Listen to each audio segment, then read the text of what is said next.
Box ഓഫീസിൽ മികച്ച പ്രകടനവുമായി മുന്നോട്ടു പോവുകയാണ് മോഹൻലാൽ നായകനായ തുടരും. മോഹൻലാലിനെ നായകനാക്കി തരുൺ മൂർത്തി സംവിധാനം ചെയ്ത ചിത്രത്തിന് റിലീസ് ദിവസം മുതൽ തന്നെ പോസിറ്റീവ് പ്രതികരണമായിരുന്നു ലഭിച്ചതും.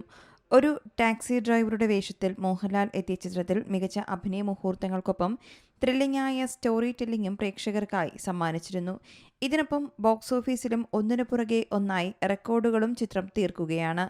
100 കോടിയും 200 കോടിയെല്ലാം അതിവേഗം നേടിയ ചിത്രം കേരള ബോക്സ് ഓഫീസിലും ഒന്നാമനായിരിക്കുകയാണ്. ഇപ്പോൾ മലയാള സിനിമയ്ക്ക് ഇതുവരെ എത്തിപ്പിടിക്കാനാകാത്ത ഒരു നേട്ടം കൂടി തുടരും അനായാസം സ്വന്തമാക്കിയിരിക്കുകയാണ്. ട്രാക്കേഴ്സിന്റെ റിപ്പോർട്ട് പ്രകാരം ചിത്രത്തിന്റെ ഷോകളിൽ നിന്ന് മാത്രമായി 100 കോടിയാണ് സിനിമ സ്വന്തമാക്കിയിരിക്കുന്നത്. ട്രാക്ട് കളക്ഷനിൽ മലയാളം സിനിമ ആദ്യമായാണ് ഈ നേട്ടം സ്വന്തമാക്കുന്നത്.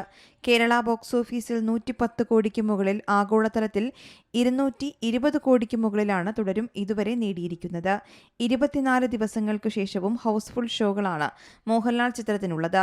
അതുകൊണ്ട് തന്നെ എമ്പുരാന്റെ ഇൻഡസ്ട്രി ഹിറ്റ് പദവിയും മോഹൻലാൽ തന്നെ ഒരുപക്ഷെ തിരുത്തിക്കുറിച്ചേക്കുമെന്നും ട്രാക്കർമാർ വ്യക്തമാക്കുന്നുണ്ട്. KR സുനിലിന്റെ കഥയ്ക്ക് തരുൺ മൂർത്തിയും ചേർന്നാണ് തിരക്കഥയൊരുക്കിയത്.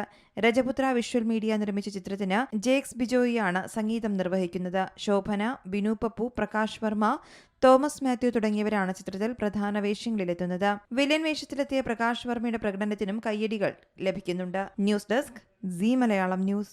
ഏറ്റവും പുതിയ വാർത്തകളും വിശേഷങ്ങളും വിരൽ തുമ്പിലറിയാൻ സി മലയാളം ന്യൂസ് എല്ലാ ഡിജിറ്റൽ പ്ലാറ്റ്ഫോമുകളിലും ലഭ്യം.